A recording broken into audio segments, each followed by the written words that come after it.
Alright guys, so today I'm gonna make a pair of pants. I thought I'd walk you through my design process, some of my choices, so you can get a better understanding of the product I'm offering you. So what I have here is this white denim. It's untreated, it's undyed, it's raw. What I like about it is that it's pretty natural. It has those small spots, these small imperfections, that just add character and charm to it. When I'm receiving denim, I'm receiving it out of these small cards with the raw, the wash. This is dyed. I think it's an example just to show you. Like most of the time I'll receive like that, the raw fabric, washed, and super washed, super faded. And so what I'll do is I'll take the bobbins that I have in my studio, lay the thread on top of these small sheets of fabric just to have an idea of how it will age in the future, of how the pants will look like in the future, because the pants won't stay raw for long, what I mean? I'm gonna send it to you raw, but you're gonna wash them eventually one day, and I'm designing with long-term wear in mind. So I have all these bobbins here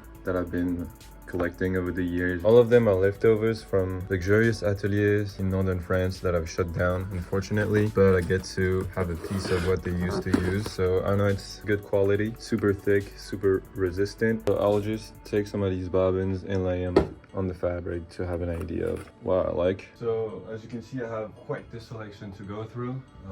Have all these threads that I like, that I think will pair well with the denim. So I'm just gonna lay all those out and figure what I like. I also have to think rationally or logistically in a way, because depending on the amount of bobbins that I have, I will or will not be able to use them in my machines. Basically, you see this machine right here. It's a twin needle. Twin needle means that there's two different threads stitching the fabric at the same time. So that means two bobbins, and to reload these small hands I have to have a third bobbin to reload the bottom thread. Hope it makes sense. So yeah, depending on the amount of bobbins that I have, I'll be able to place them on this machine or not. That will determine the design of the jeans in the end. Same thing for this one. This is a single needle, so there's only one thread stitching the fabric. But then again, same concept. It needs to have one bobbin to sew the top thread, one bobbin here to reload the small cans that will go under there. That is also why some of my jeans have the top thread be a color and the bottom thread be another color. This is a great example. So you have all those flat filled seams, all those parallel stitches. They were made on the twin needle. What I did was load the top thread with some light gray bobbin, and the bottom thread though was entirely black.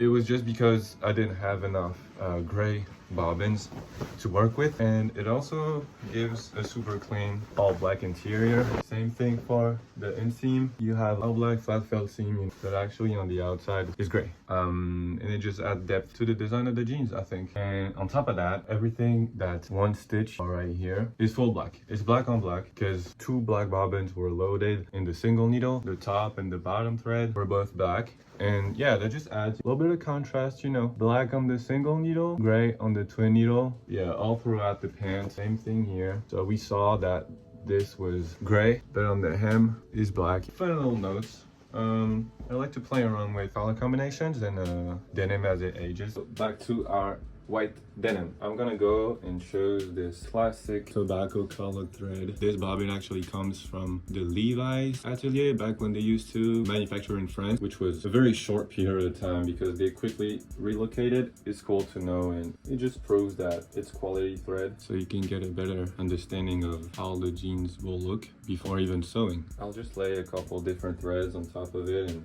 figure out what looks good.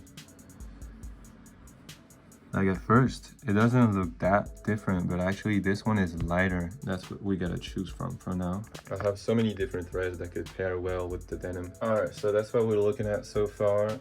For example, I only have two of these bobbins. So if I want to have like a twin needle stitch, the bottom thread is going to be white, but these, for example, I have 3 of those. So I'll be able to make both sides look the same color. It's a lot of different colors. But for example, this one, I don't really like it that much. I think it pops out too much. Same thing for this one. I think it's too red. So I decided to go for this one for the small accents that I'm gonna put on the single needle right there. Given that I'll be using this bobbin as the highlight or contrasting thread, I'll just, you know, lay on top of this one, and I don't know, I automatically see that these two don't pop out as much compared to this one. What I'll do is I'll have the twin needle be loaded with these and the single one with those. I'll sew assemble right away. Yeah. So I'm gonna take that off, load it, and I'm gonna load this machine. So it's cool because I have 3 of those. So that means the top thread and the bottom thread will be assembled with the same thread. And it is cool because it's a super resistant thread that will last in time and make the garment the most durable it can be. And about the serger, what is cool too is that this bobbin that I'm gonna use for all the top stitching on the jeans on the single needle will match this bobbin. It's the exact same color code which is used on the serger. So the serger is used to secure all the raw denim that might fray. For example, in these black jeans, last time I loaded it with some light blue thread to give it a small pop of color. This time it'll actually match the top stitching thread. I mean, you'll see at the end of the video. We've covered the main fabric, we've covered the thread, up to the secondary fabric, which is the pocket lining. What I've been doing for years is inside the pocket bag, the lining is actually made out of this super cute, super soft, but also very resistant cotton poplin. What my supplier has to offer is this flower pattern in 2 different colors. So I'm just gonna lay it on top of the denim and see which one pairs the most well with it. So I think it just goes without saying which one goes better with the denim. I'm gonna go with this red, green, and white colorway. Alright, so now that the materials are chosen, I can get straight to sewing. So I'm gonna take my pattern that I designed for a super wide baggy fit, but still fitting through the waist, and cut the denim.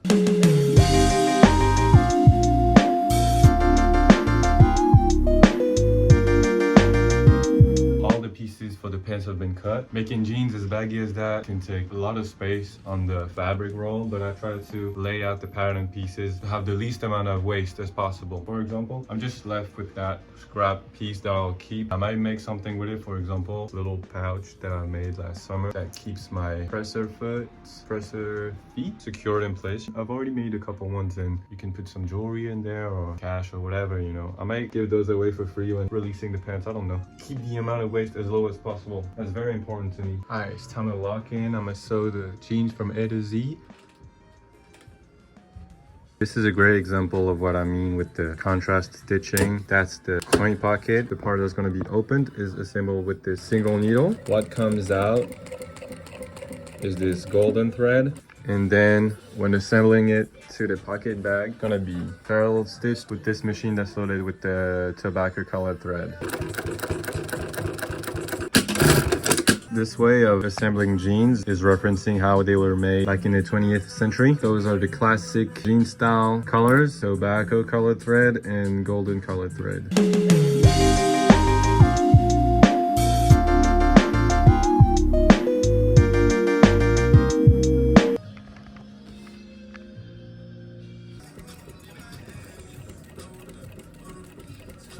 Alright, so I'm just done with the jeans. So every fabric shrinks on the first wash, so I'm gonna need to wash them and come back tomorrow and see how much this fabric shrinks. But for now, here's how they look. We got the patch, laser engraved leather patch. Back arc here is contrasting with this twin needle stitch. I ended up going for both fabric just to test it out and figure out which one I like. So I guess this version is gonna have contrasting pocket lining. Still think I prefer this one, but we never know. So yeah, I'm pretty glad on how these turned out. They're super well made and they're beautiful. So yeah, I'm pretty happy. I haven't put any hardware on yet because I'm waiting on a shipment from my supplier. I don't know if I want to go copper rivets or just different colors. So I don't know yet which colors I want.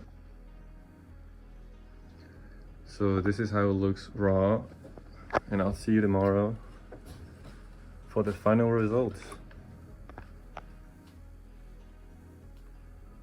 Yo, so we're actually a couple weeks later. I tried 2 different patterns, 2 different fits, different color combinations, different hardware, labels, etc.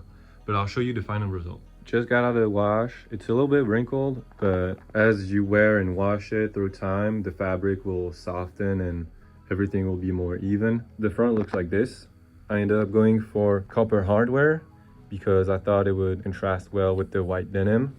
And also, in the spirit of having the classic jean style color thread, I wanted to go all the way and have copper rivets because that's how most vintage jeans were made. We also have a copper tag button. The face is hammered for some texture, which I think is beautiful. Like I said, you can find the contrasting details throughout the front. So you have the parallel stitch here that is tobacco colored, and this single thread is golden, and all throughout the waistband, and it contrasts with the belt loops. There's also this new coin pocket label that I just received that spells Fadepants on the other side. The jeans are closed with a zipper fly, and the pocket lining is made out of this flower fabric. During the sampling process, I ran out of the pocket lining I told you about, but I placed an order to my supplier and I'll be receiving that soon. And that's it for the front. The back looks really good. I'm super happy on how it turned out. There's this leather patch that you can put your belt through. There's also 4 different belt loops. This one in the middle actually helps with the sagging when your pants are a little bit too big, and it's also inspiration from workwear jeans. So there's a back yoke. Pockets are mirrored, supposed to spell an F for Fadepants. They're pretty wide and deep, so you can put a notebook in there or a manga or whatever. Let me flip it inside out so I can show you the construction. It's assembled with the classic flat fell seams, which are the most durable way to assemble jeans. I'm talking about this seam, this stitch running throughout here on the back, also the center back and the inseam of the jeans, which is between your legs. The serging on this side actually matches the color of the single stitch. This and that is the same color. Overall, super clean interior. And there's also this beautiful size label that I just received, made out of cotton, with all the washing instructions and a funny little design with the sizing. Pretty glad on how these turned out. Now let's try them on. Here's the fit. It's a super baggy fit with a low dropped rise, and I toned down the outseam curve to give it more of a subtle straight shape because I didn't want it to pop out as much. Yeah, I especially love the side view it gives. It's really straight, it falls down super naturally and beautifully around the body. Back shots. I love how the back pockets are more oriented towards the ground, the more aggressive and sharp looking pair of jeans. And I really like the back arcuates detail. The patch is beautiful too. And yeah, I don't need a belt wearing them. I'm not cheating or anything. So yeah, overall, super happy with the result. And I hope you like them too. Some details about the front pockets. They're very deep, as you can see. This is like a pint. You can fit it in the jeans, no problems, just for reference. Also, the coin pocket is designed to fit a credit card size card. So I usually put my subway pass in there because you have to put it out so much during changes and all that. I thought it would be useful to have a coin pocket that actually fits something. I also put a lighter in there whenever. I'm curious to see what applications you guys find for it. I think I went over each step of the process and gave you a deep insight of what my day-to-day job is. I'll get to production now. It's basically making 10 jeans at a time, and I'll release them on the website 24th of October. We had a photo shoot done in Paris as well, which I'll post more about. And yeah, I guess if you have any questions, just drop it in the comments or like DM me about sizing or whatever, you know. I'll be happy to reply. Thanks for watching, and I'll see you around.